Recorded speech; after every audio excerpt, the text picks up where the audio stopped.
很高兴您来到 Star 频道。现在订阅并分享频道会更有趣。赵丽颖缺席 Vogue 金九封面，杨幂刘亦菲同框却零交流，背后原因竟与三生三世有关。最近这阵子，朋友圈、微博、小红书全被一个话题刷屏了。赵丽颖居然没上 Vogue 的金九封面，你懂那种感觉吗？就像每年中秋盼着月饼，结果盒子打开，最想吃的莲蓉馅没了。好多人第一反应是不是看错了？翻来覆去查了好几遍，确认名单里真没有他。往年他可都是稳稳在列的，甚至有几次还是 C 位。今年就这么悄无声息的蒸发了，连个预告都没有。粉丝急得跟热锅上的蚂蚁，私信问我是不是出啥事了。我只能说这事儿没那么简单。后来听一个在时尚圈混了10多年的老友聊起 Vogue 的金九，从来就不是简单的拍照出刊，它更像一场年度大考，谁露脸、站哪、穿什么背后全是角力。他说赵丽颖原本确实在邀请名单里，造型师都对接过2轮了，结果临到头，团队突然说档期对不上。这话听着耳熟吧？咱们平时约朋友吃饭临时放鸽子也常说最近太忙，可圈里人都知道，档期冲突4个字有时候就是谈不拢的体面说法。有人悄悄透露焦点其实在站位，他团队希望至少前排，最好是单人或双人风，结果杂志那边给的是群像，后排2边僵住了，最后干脆撤了。你说巧不巧？这边赵丽颖走了，那边杨幂和刘亦菲居然同框了。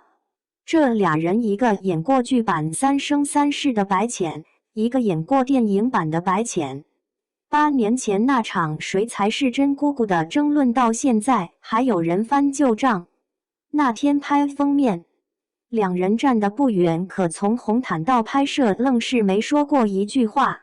杨幂见谁都笑，跟周迅聊得热火朝天，还拉着倪妮自拍，转头看见刘亦菲，脚步都没停。刘亦菲呢，全程耳机一戴，眼神放空，像在等一场与她无关的仪式。我朋友在现场说，那气氛像冬天走进没暖气的写字楼大堂，冷得让人想搓手。你别说，这画面一传出来，网上立马炸了。豆瓣上有人调侃，这不是 Vogue， 是《三生三世》番外篇之双白浅对决。还有人 P 图把2人 P 成对打姿势配文，你演的是白浅，可全网喊的是姑姑。笑是笑了，可笑完又觉得有点心酸。其实吧，我认识一个在电影宣传组干过的朋友，他说当年《三生三世》电影上映时，刘亦菲压力特别大。她本就是神仙姐姐，演白浅本该是顺理成章的事，结果票房扑了评论说太冷，没感情，连带着她那阵子接的资源都受影响。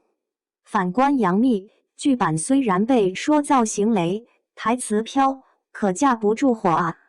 全网都在追，连我妈跳广场舞都听她唱凉凉。你说换谁心里能一点波澜没有？这些年两人的路也越走越不一样。杨幂像颗生命力极强的藤蔓，综艺、代言、直播带货，哪儿热闹去哪儿，商业价值稳的一批。刘亦菲呢，反倒越走越仙。吕 Tiffany 接连官宣她为代言人巴黎时装周走秀，外媒称她中国最后的仙女。这次 Vogue 封面更像是她时尚地位的加冕礼。可你细品，一个在人间烟火里打滚，一个在云端守着清冷人设，碰在一起哪有那么容易热络？就像你老家亲戚里一个做生意发了财，天天请客吃饭，另一个清高读书人，不爱凑热闹，见了面客气2句就散，谁也不多留。再说回赵丽颖，她没来，不是因为不想来，而是她现在走的路有点反潮流。别人拼曝光、拼热搜，她一头扎进剧组拍《浴火之路》时，在云南山里一带就是仨月，晒得黝黑，手上全是泥。她前阵子接受采访时说，演员的战场在片场，不在封面。这话听着挺硬气，可我心里咯噔一下。这年头你说靠作品说话，可作品没播出来之前，谁看得见你？品牌方看数据，平台看流量，热搜看话题。你再努力3个月没动静，广告商就开始犹豫，他还红吗？我一个做广告的朋友跟我说，现在评估女明星的商业价值，第一看微博转发量，第二看抖音挑战赛参与度，第三看有没有出圈梗。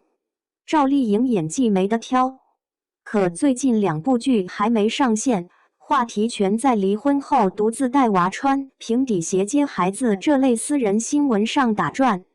品牌怕投了广告没人讨论，干脆先观望。你说冤不冤？他越想靠作品翻身，越需要曝光支持，可越没曝光，作品就越难被看见，像个死循环。而杨幂和刘亦菲，一个牢牢抓住流量，一个稳坐高端牌桌，看似路径不同，其实都在规则里游刃有余。赵丽颖导向是那个还在试图用旧地图找新大陆的人，认真拍戏少说话，以为时间会替他说话。可这年头时间不说，热搜也不说，只有流量在说。所以你看，一次封面照出的不只是谁美谁红，更是一整个生态的缩影。他们3个像是3种活法，一个在烟火里奔跑，一个在云端守梦，一个在泥地里耕种。没有谁比谁高尚，也没有谁比谁轻松。只是有时候我在想，如果当年《三生三世》电影没扑，刘亦菲会不会更早打开局面？如果赵丽颖多接点综艺，她的商业价值会不会更高？如果杨幂没演姑姑，今天的内娱格局又会怎样？这些如果没人能回答。但我知道下次 Vogue 封面出来时，我还是会第一时间翻名单，看他们在不在站哪，笑没笑。因为那不只是杂志，是他们在这个世界留下的痕迹。最后问一句，如果给你一个封面 C 位，但要你放弃下一部好剧本，你选哪个？